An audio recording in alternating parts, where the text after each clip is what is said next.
Hey up YouTube, right. I didn't really explain about this Sterling VSR really. I didn't sell it to anybody. The reason why I bought it, I mean, I could have just bought one of those ones you see on the internet. Those they're like a squared little one. This one you can plug in a remote LED on your dashboard so you can tell you when it's active. You can program it. At the moment I've got it set so when the van engine's running, the alternator is running to this unit and then obviously charging the leisure battery, which is what we normally do. You can set it to be two-way so that this unit, I don't quite understand the reasoning behind it, because that's being charged anyway. I think it's more for if you're running off solar. If you're charging your leisure battery from an alternative source, I think it kind of directs it that way as well. But you can set it to come when it has to receive a certain signal from your ignition, or there's all sorts. But basically when you turn it on, it senses that it's either 12 or 24 volts and it adjusts itself automatically. It's a 240 amp, which is massive overkill really, but it's safe. But the main feature of this unit is it's got built into it like a surge protection.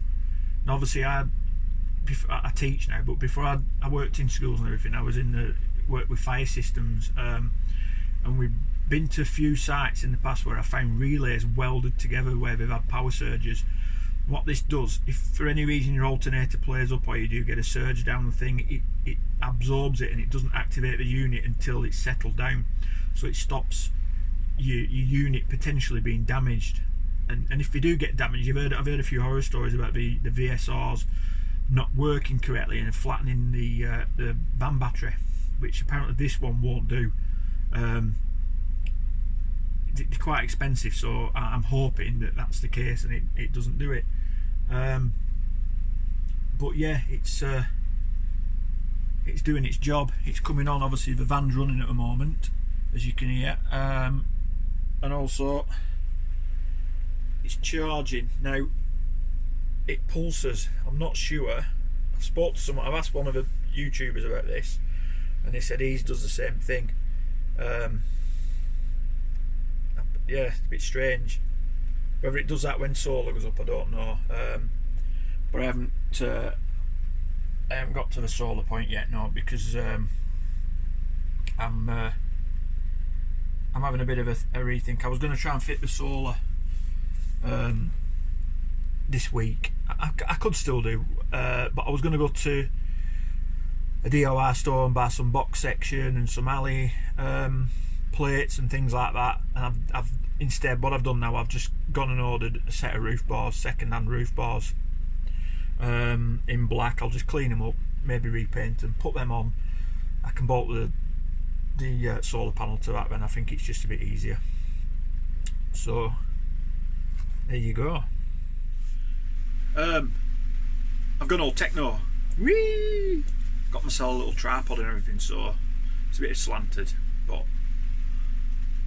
it is what it is. I'm far from professional. I'm just having a go. I'm playing at it. So yeah, so that's my electrics. It's freezing. Puts in my breath. So that's the electrics pretty much done. I'm waiting for that USB unit that damaged. I'm waiting for a new one of them to come, so I've got an all in the thing. I'm not going to fix the switch panels unit thing into place yet until I'm not really happy about where I've put it at the moment. I'm going to try and move it or rejig it slightly. Yeah, so I'm going to have a look at that. But yeah, got the van running. The battery's currently charging. It's currently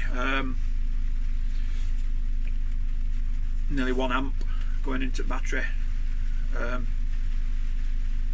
Should be about right. The voltage is 14.6 volts going into it, so yeah, that's good.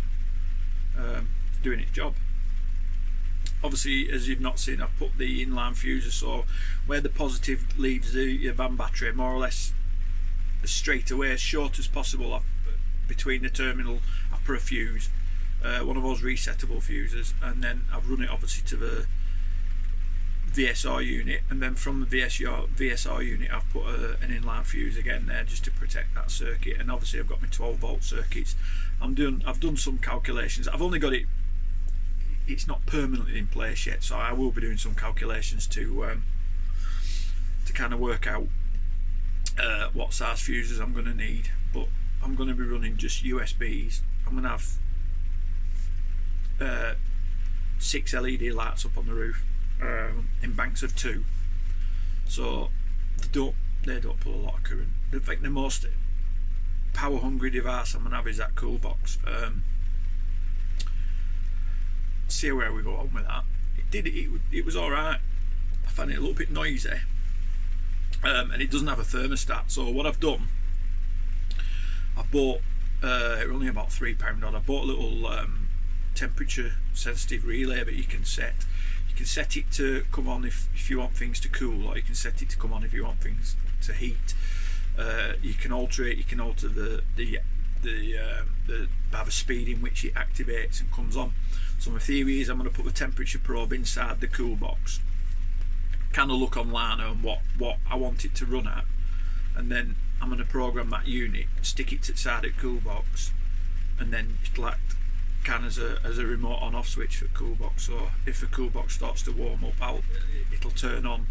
Once it gets to a set temperature, it'll turn off again. So really straightforward. And yeah, it seems alright.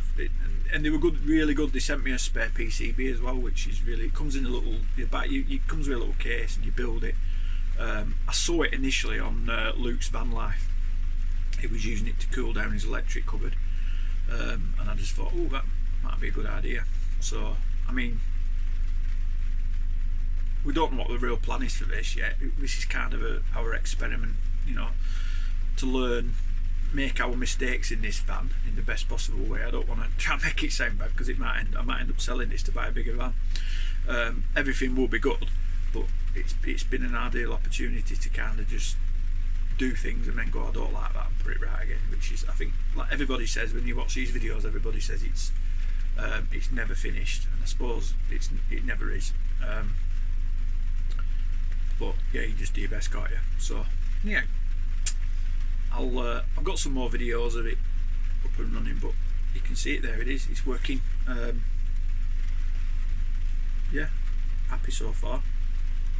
Be even happy if it weren't raining, but can't have everything, can you, YouTube? Can't have everything. All right.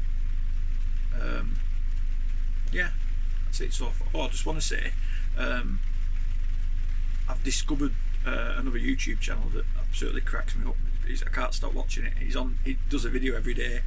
It was morning campers. It's 12:22 in the AM, and he's travelling chalks. He's called, cracking. I just want to give him a thumbs up.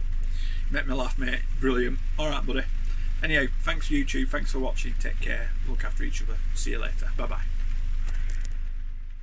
Well, it's arrived, along with the sunshine as well. Solar module. Let's unpack it and have a look at it. That's it unwrapped. You've all seen solar panels before. I just went down the route of 100 watt. See where I go. Apparently you can be surprised what you can actually run off a 100 watt solar panel, so I'm going to give it a go.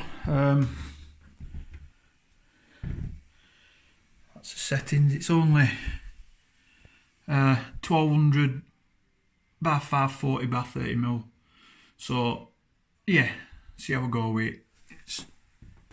It's a solar panel. You've seen them before. So yeah, I'm gonna put this 100 watt one up. I'm gonna go and buy some either Unistrut or some box section and bolt it to where a roof rack will go onto my van. It's got like lugs on the van, so it makes it really easy to bolt. So yeah, just bolt some either box section of Unistrut on, some going across, and it should be quite easy to fit. I've got the waterproof box to put on, cable to run down. Yeah, things are starting to move on. Brilliant.